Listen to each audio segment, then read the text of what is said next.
बिस्मिल्लाहिर्रहमानिर्रहीम अस्सलाम वालेकुम। किद्दां तुसीं वधिया उम्मीद करदी हां सब खैरियत नाल होणगे। अज मैं बना रही हां लाहौरी गजरेला। सर्दियां दी बहुत ही खास रेसिपी आ लाहौरी गजरेले दी। और बाज़ार तरह दा गजरेला तुसीं अपने घर बहुत ही आसान तरीके नाल बना सकदे आ और बहुत ही मज़ेदार बनदा वा। गजरेला मैं किद्दां बनाया वा, खोए वाला गजरेला जेहड़ा ना बहुत ही ज़बरदस्त इहदी रेसिपी आ। इन्ना मज़ेदार गजरेला तुसीं कदी बाज़ार ते भी नहीं खाता होना। बहुत ही मज़ेदार इहदी रेसिपी ते शेयर करांगे तुहाडे नाल।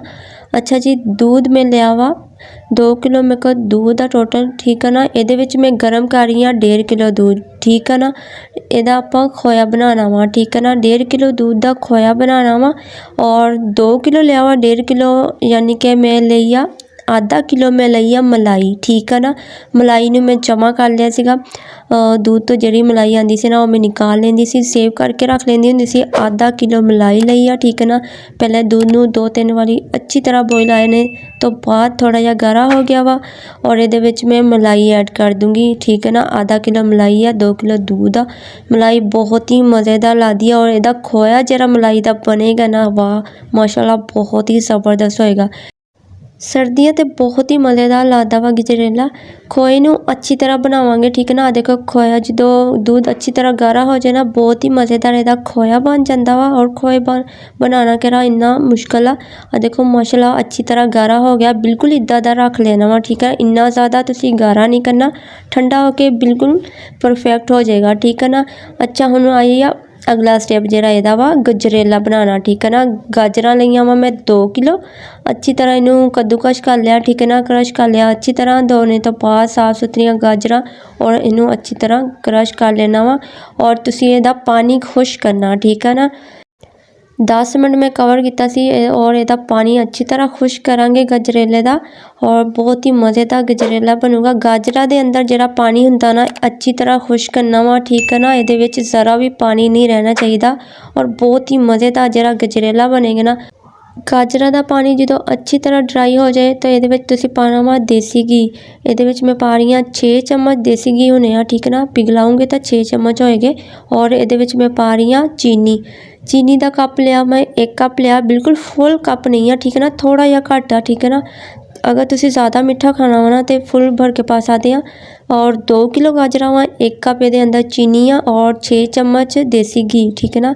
दूसरा घी भी इस्तेमाल कर सकते हैं पर देसी घी का ज़्यादा जायका आएगा, ज़्यादा मज़ेदार टेस्ट देसी घी का आएगा, ठीक है ना।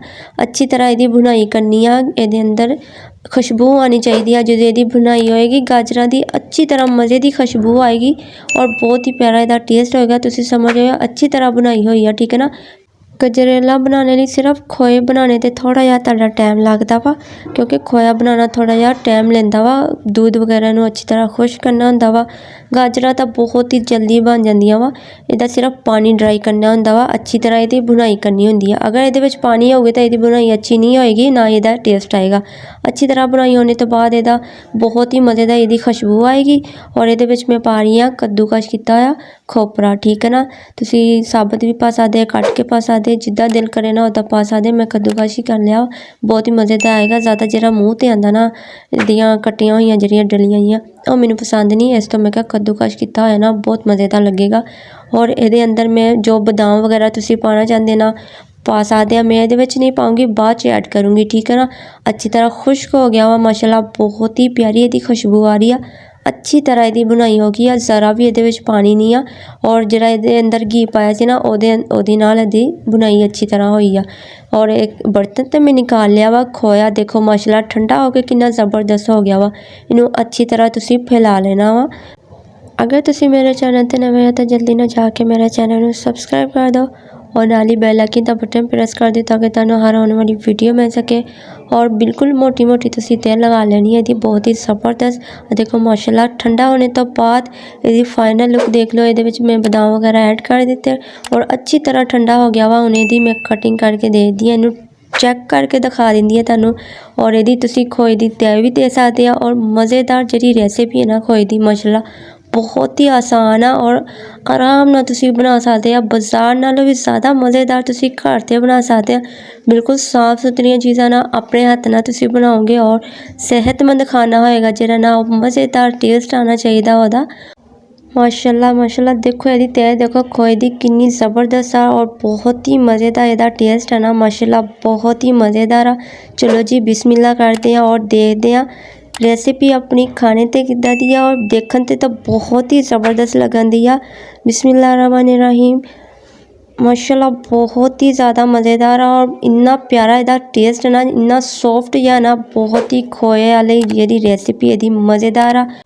अपना बहुत सारा ख्याल रखियो। असीं फिर मिलांगे नवां चक्से ते नाल नवीं रेसिपी दे नाल। ओके अल्लाह हाफिज़।